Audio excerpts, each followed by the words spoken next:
Continuação do Santo Evangelho segundo São João.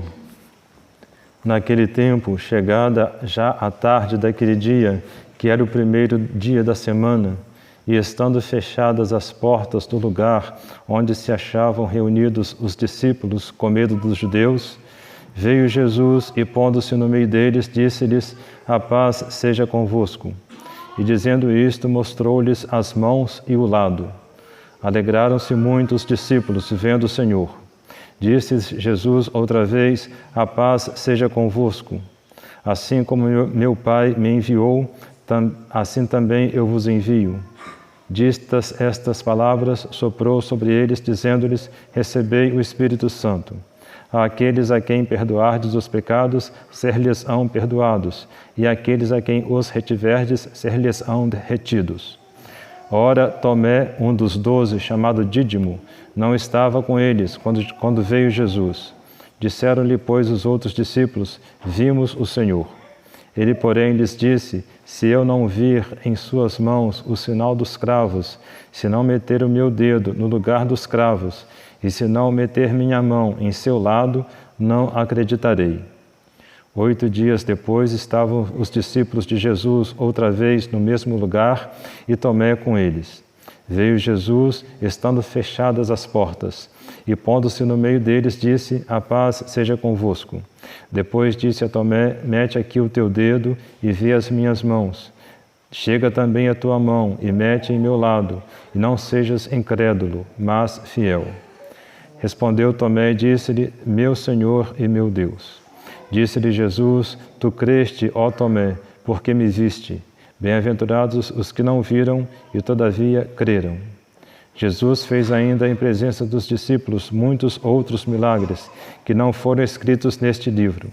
Estes, porém, foram escritos para que creiais que Jesus é o Cristo, o Filho de Deus, e para que, crendo, tenhais a vida em seu nome. Em nome do Pai, do Filho e do Espírito Santo. Amém. Pode sentar-se.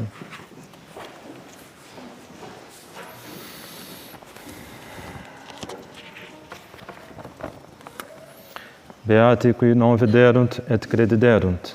Bem-aventurados os que não viram e creram.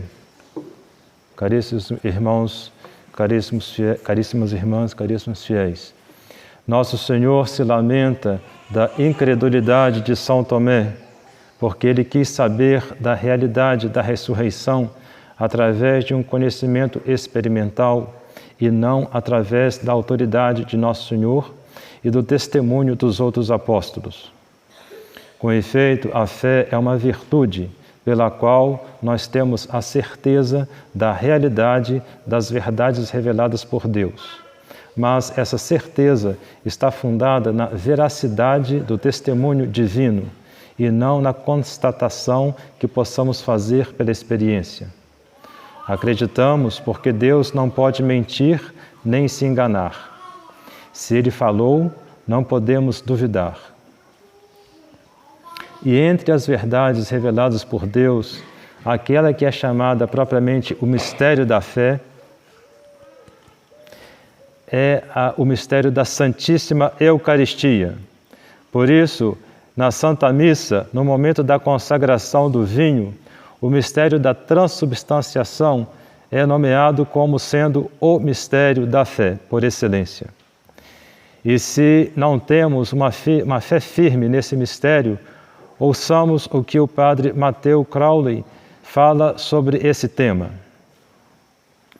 Nosso Senhor não precisa de ninguém, já que Ele é Deus.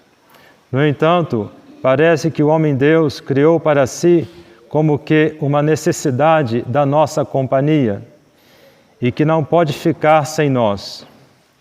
E havendo-nos amado, amou-nos até o extremo, até esse cúmulo a que chamamos Eucaristia. Seu coração comprometeu-se a continuar como companheiro de seus irmãos em corpo e alma, sangue e divindade, até o último dia do mundo. Jesus continua vivendo hoje na sua Eucaristia. Não há dois, mas um só Jesus, o de Belém e o do Calvário, que é o Jesus autêntico da hóstia consagrada. Tanto lá como aqui, Ele é nosso irmão. Ele é o Filho de Deus e de Maria Santíssima. É o Cristo da eternidade que continua convivendo, habitando entre nós pessoalmente. Ele, Jesus. Loucura de amor para transfigurar nossas almas, muito mais aniquilado no sacrário do que em Belém, mas sempre o mesmo Jesus. E nós somos mais ditosos, em certo sentido, do que os seus vizinhos, do que os transeuntes que puderam vê-lo. Ó inefável impotência de Jesus sacramentado, que lição de humildade e de abandono nos dá na hóstia. Está Ele aí como em Nazaré, vive em perpétua oração diante do Pai, intercedendo por nossas almas e salvando-as. O sacrário é Betânia, a mansão venturosa do Senhor e de seus amigos, multiplicada pela terra inteira. Nele descansamos aos seus pés. Aí descansa Ele na intimidade fervorosa, escutando as confidências de seus amigos leais.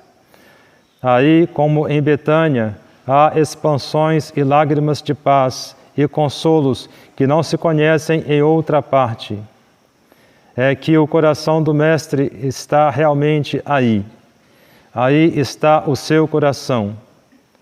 Quantas Madalenas, quantos Lázaros ressuscitados pelo poder secreto, misterioso, pela água viva que brota dessas paredes, atrás das quais está o céu que se chama Jesus Eucaristia. Aí está o poço de Jacó. Aí, sobre o altar, está perpetuamente o eterno vigilante de Israel, aquele sedento de almas, o pescador de corações extraviados.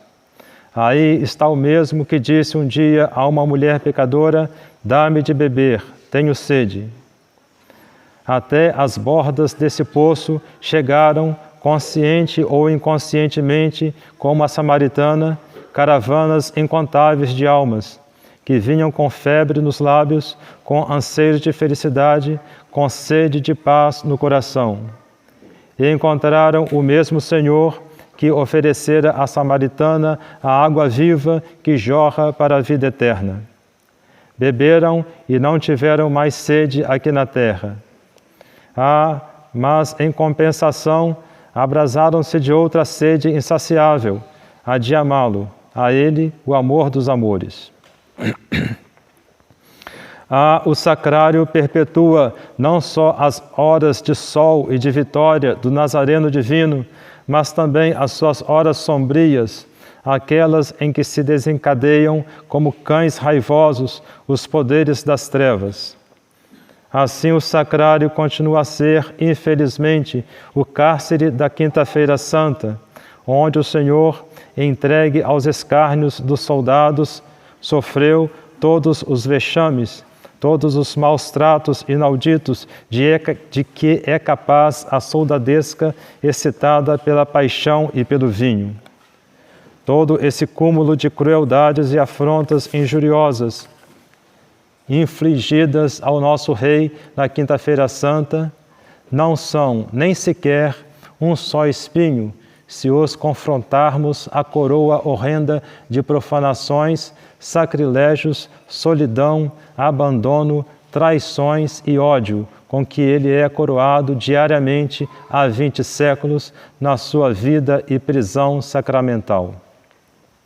Este calabouço, o do sacrário, é ainda 1000 vezes mais que o outro um monumento de amor vivo e de dor. Este cárcere não ruirá jamais. Ele, o eterno profanado, permanecerá prisioneiro de amor. Horas sombrias de Jesus, ontem e hoje. Há nenhuma mais sombria e tempestuosa, talvez, que a de Getsemane, lá no Horto das Oliveiras e aqui no tabernáculo. A mesma visão do pecado, o mesmo cálice de amargura infinita, o mesmo torpor daqueles que se chamam amigos, a mesma atividade na indistinguível raça dos traidores, sempre apostos e prontos. Morreu por todos e chama a todos, mas não falou a todos, nem cumulou de graças como a este rebanho de íntimos. Que quereis? Ele é dono do seu coração e o dá a quem quer e como quer. Sim, da mesma forma como quis mais a Lázaro, a Marta e a Maria do que a muitíssimos bons que encontrou em seu caminho, como preferiu Pedro e Tiago aos outros apóstolos, como amou com predileção especial a João, assim quer amar-nos a nós. Assim quer gratuitamente repartir conosco mais abundantemente o pão do seu amor. Humildemente confusos e muito generosos, aceitemos uma glória e uma felicidade que não procuramos e esforcemo-nos por pagá-las com grande docilidade aos seus desígnios.